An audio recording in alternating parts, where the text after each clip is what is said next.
Good evening and welcome to our show, Going Public. I'm Renee Fossica, and joining us tonight are Broadmoor Principal Melissa Swallow, Broadmoor Teacher Amanda Johnson, and Broadmoor Elementary student Abigail Johnson. Broadmoor Elementary was recently named a National Blue Ribbon School by the U.S. Department of Education.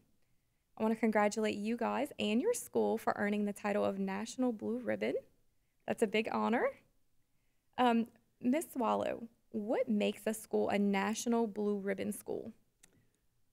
Well, somebody from Louisiana Department of Education nominates us to the United States Department of Education.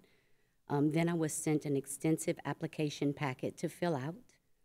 And then this year, they told me we won the award.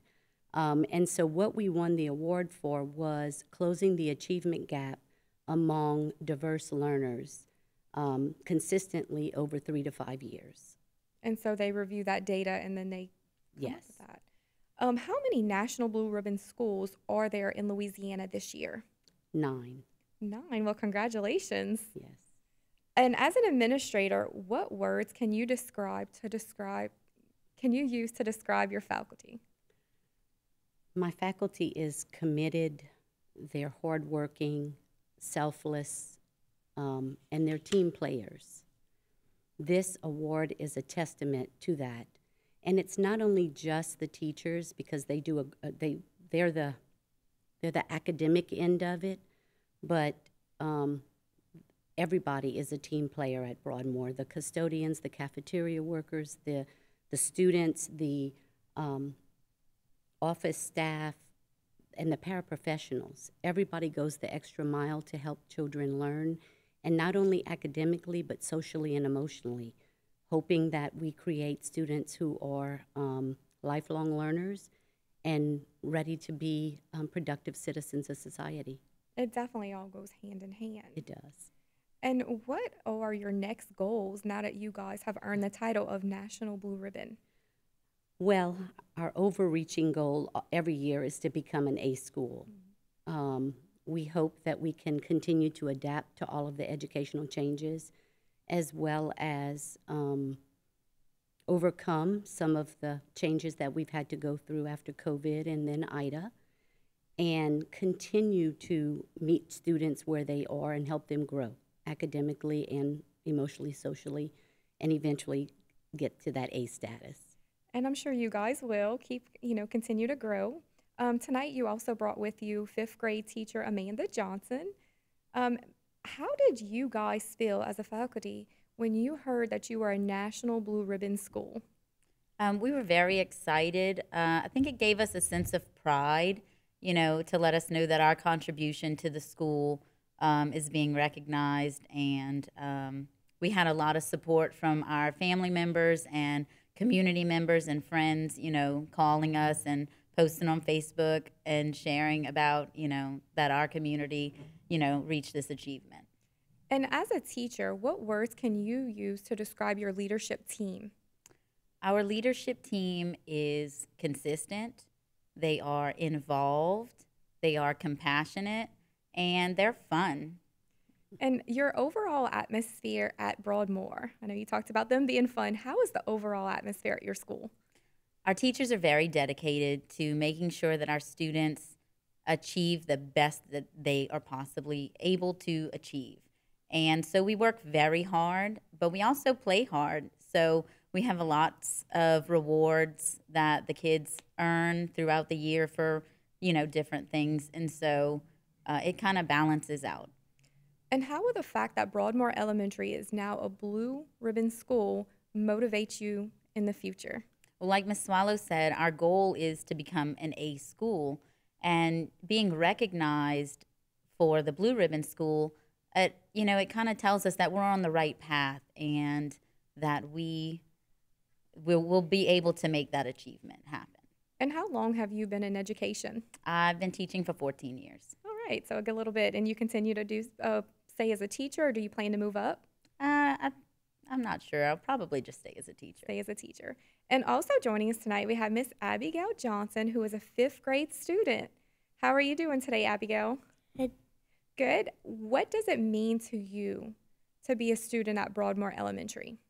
I enjoy being a student at Broadmoor Elementary because I have fun at school and I get to do extracurricular things such as Beta Club. And how do your teachers go the extra mile to help you learn at Broadmoor? The teachers encourage us to ask questions. They also teach different. They also offer us prizes and candy for meeting expectations and doing our classwork. Now, what are some of your favorite activities that you have taken place in at Broadmoor that you will remember even after you have left the school? Our PBIS activities, especially Water Day, where we go outside and play fun games with water. I also love when the petting zoo comes to our school, and I've also been on some fun field trips. And what types of field trips have you gone on? I've gone on a field trip to the Renaissance Fair for my GT school. And I've been on I'm going to one next month to Biztown. Well, it sounds like you guys definitely do some fun things at Broadmoor. And what are your plans once you go to the next grade? Do you plan to continue? I know you said you do drama. Do you plan to continue on with drama? Yes, and beta, all of those activities? Well, thank you for coming on the show. I'm going to go back to Miss Swallow and ask you a couple of questions about your school and your staff. And about yourself. What has been the most rewarding part of your job as an administrator?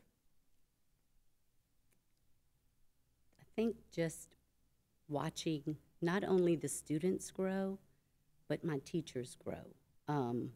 You know, as an educator, even though you're a principal, you're still always an educator. And I have watched students grow year after year, but I've also watched my faculty grow and learn, and they're always so willing to do professional development. And they just want to learn everything they can. And that's exciting because once you see that, that knowledge passes on to students. So that's probably the most rewarding part. That's the most rewarding part. Mm-hmm. Now, I know the last few years we've had several challenges. We've dealt with the hurricane, we've dealt with COVID. How did your school work to overcome those challenges, and what are you guys still doing to address that learning gap? Well, we kind of have there's a no excuse policy. We just get it done, honestly. COVID was very challenging, but it took a lot of planning, but we didn't let it mess up our instructional time. It was still first and foremost. Ida was quite a challenge. We had a lot of damage, but that too, the teachers came in with very little notice, moved desk. I mean, they organized their room in one day, and we were ready to rock and roll. There's just no excuses. We just get it done. You get it done, and it sounds like you guys get it done in a positive and fun manner. We try. You make that learning environment fun. We talked about data a little bit in this segment before. How does Broadmoor analyze their data, and how do your teachers use this data? So everybody analyzes data, whether it be the lower grades or the upper grades. Of course, the upper grades analyze all of their testing data, the LEAP testing data, as well as their own teacher assessments. And from that data for the testing teachers, they are now becoming really good predictors of how students will score and what do they have to do to help that student achieve. They have growth targets. So what do they have to do to help the students achieve their growth target? So we spend a lot of time with data, and I create questionnaires that make them look at the data and sometimes make them look at it in a different light. Always looking at kids as individuals. And then there's a lot of small group instruction that goes on to try to close those gaps and make sure that the high achieving student who is scoring mastery can score advanced if we know what we're doing and we can push them a little further. And then that student that's at an approaching basic, where are the gaps? What do we need to work on to move him to basic? So it sounds like you guys are definitely analyzing the data as well. I know our whole district does. Yes. Every day, all day, everybody's looking at those numbers. I'm going to go ahead and go back to you, Amanda. Speaking of data, do you use this data on a day-to-day basis? I know she said you do. How do you use this? So we have RTI time Mm-hmm. in each class, and based on their levels on our benchmark data, we pull small groups to, remediate the lower students, the lower achieving students, and to enrich the higher achieving students.